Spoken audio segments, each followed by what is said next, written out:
ब्रह्म भी घूम रहे, पार्व भी घूम रहे, स्वर्ग इत्यादि सब के सब उसी धुरे पर सब घूम रहे हैं और वो अपनी जगह पर स्थिर है।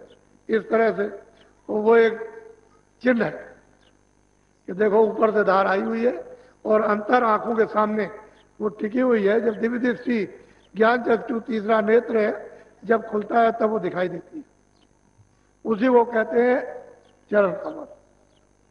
इतने श्वेत, इतने इतने सफेद कि यहाँ कोई चीज इतनी है ही नहीं सफेद, इस तरह की। तो वो तुम्हें तो बड़ा रस है, बहुत आनंद। उसी को पाकर ज्ञानियों ने कह दिया है कि अहम ब्रह्मास्मि, कि जो तू है तो मैं हूं, वास्तव में वो बात नहीं, वो तो एक छोटी सी।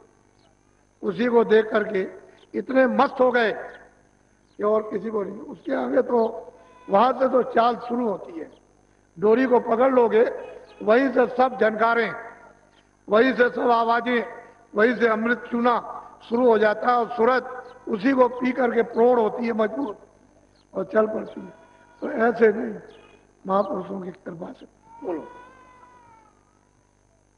जीव परे 84 बार में खान पान मदमा। कहते हैं जीव बेचारे क्या करें, मनुष्य शरीर में क्या करें, 84 का कर्म कर रहे और इस खान पान में लगे पड़े।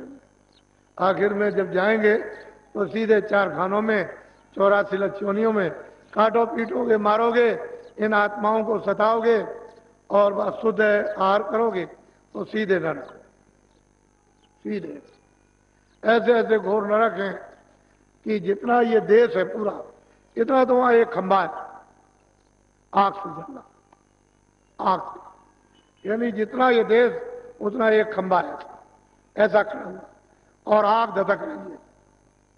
लाखों मीलों से दिखाई देता है कि ये खंबा आग से जलना, उसमें जीवात्माओं को चिपटा देते हैं, वहां पर जलाते हैं उसको, उसमें बांधते हैं तो चिल्लाता है तो कितनी आवाज, किस तरह से चिल्कार मारता है। तो अभी तो आपको मालूम नहीं है कि नरक क्या चीज है और कितने नाम के नरक हैं, 1-2 नाम की, कई नामों के नरक हैं। जीवात्माओं को इस खान पान में, भोगों में फंस के उसमें डाल देते हैं। फिर ये मनुष्य शरीर वहां से करोड़ करोड़ बरस तक वहां एक रफ्तार पीटते रहो, मार खाते हो, चिल्लाते रहो, न दिन को चैन, न सुबह न शाम, किसी समय चैन नहीं मिलती। ऐसी वहां पिटाई होती है और वो जमदूत ऐसी ऐसी लगियां 10-10 हजार मील की लंबी लगियों से पकड़ करके छेद के चिपकाते रहते हैं। तो आपको तो ये नहीं, ये तो महापुरुषों ने जब आंख से देखा तो जीवों से कहा, अरे तुमको मालूम नहीं वहां तो बड़ी दुर्दशा हो, बयान नहीं की जा सकती, ऐसा है।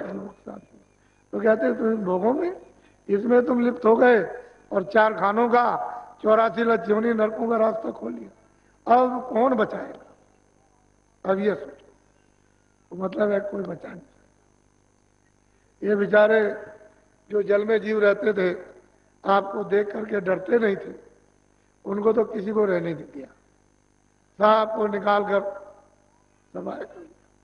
ये बेचारे जानवर निर्भय होकर के गांव में घूमते रहते थे, उनको सफाई।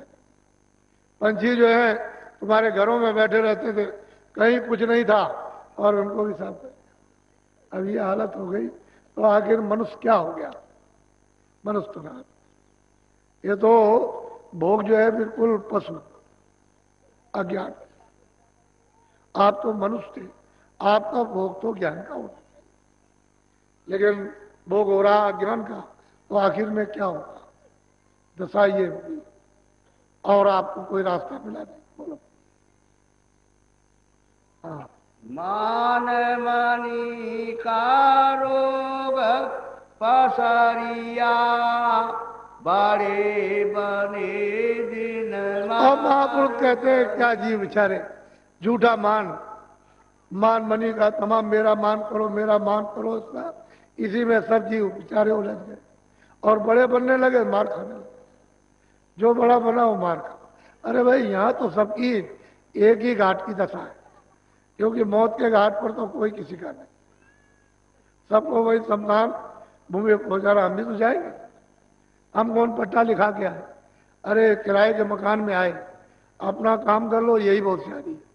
और अपना काम करने के बाद किसी और का बन जाए उसका काम कर दीजिए, नहीं तो एक किराए का मकान दो, जब पूरा होगा कहेगा अच्छा अब हमारा हमको दे दीजिए, तो उसकी जय जयकार होगी, अच्छा हुआ आपने ले लिया अपना मकान। तो अपना काम कर लो, मकान उसका दे दो, हंसी खुशी से, रो गाओ मत, जिसका मकान उसके सोच कर।